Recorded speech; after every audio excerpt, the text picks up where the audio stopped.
Important Strangers by Leslie Gutman. The bookstore was warm and cozy. It was packed, maybe because people didn't realize the rain had stopped. I was on a lunch break. I got a weird feeling. Someone was looking at me. I looked up. A woman with long black hair about 5 feet away quickly looked back down at the book she was leafing through. I looked down too.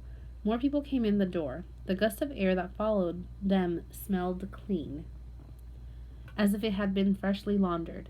I glanced up again at the dark haired woman in time to see her slip a book into her satchel and walk off. I hesitated and then walked after her. Psst, I said, pointing at the satchel. Up close, I saw that she was about 30 and probably homeless.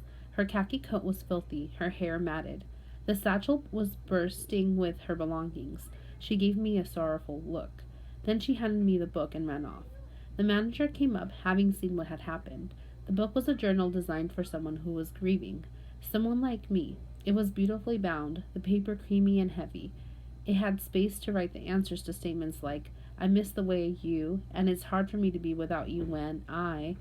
She's been wanting that book, said the manager. She comes in all the time and looks at it. Sometimes she puts it on hold, but then she never gets it. Ugh, I thought, why did I have to be such a goody two shoes? When will I learn to mind my own business? Why didn't I just let her steal it? I ran out the store. It was raining again. I caught up with her a block away. Did you just lose someone? I said. My grandmother, she said. I used to talk to her every day, and I miss her so much. I can't stand it.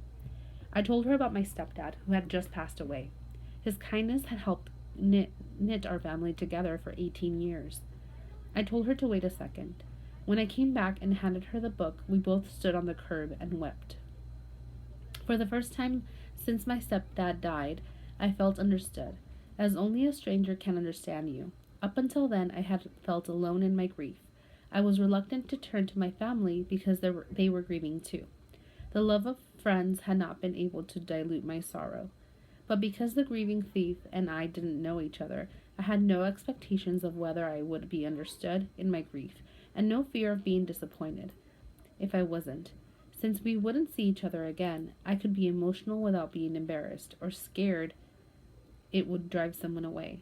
I believe life, or God, or whatever you want to call it, put people in our path so that they can help us, or we them, or both. This encounter made me want to stay open to the chance of meeting with an important stranger, to the possibility of something magical. Number 1. The narrator reveals someone important to her died. Who was it? A. Her grandmother. B. A good friend. C. Her stepdad. D. A stranger. Number 2. Reread the first two paragraphs of the story. Which of these best describes why the author began this way? Choose two answers. A. To present the main problem in the story. B. To introduce the main characters of the story. C. To explain the resolution to the problem. D. To describe the setting of the story. E. To reflect on the main lesson learned from the story. Number 3. In paragraph 5, the narrator or main character describes the book in detail.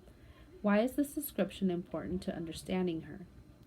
It tells readers that the narrator likes beautiful books with creamy and heavy paper. I made him walk it out. It tells readers that the narrator is heartbroken over losing someone important to her. It tells readers that the narrator likes books that can be used as a journal. D. It tells readers that the narrator likes to read books. Number 4. Which of these best describes the author's purpose in including the manager's dialogue in paragraph 6? A. To reveal the dark-haired woman wanted to read the book. B. To give a summary about what the book is about. C. To explain the reasons why the dark-haired woman wanted the book. D. To tell how beautiful the book looked. Number 5. Reread paragraphs 11 through 13. Which of these best describes why the author ended with these paragraphs? A. To explain why talking to strangers is always better than talking to family or friends.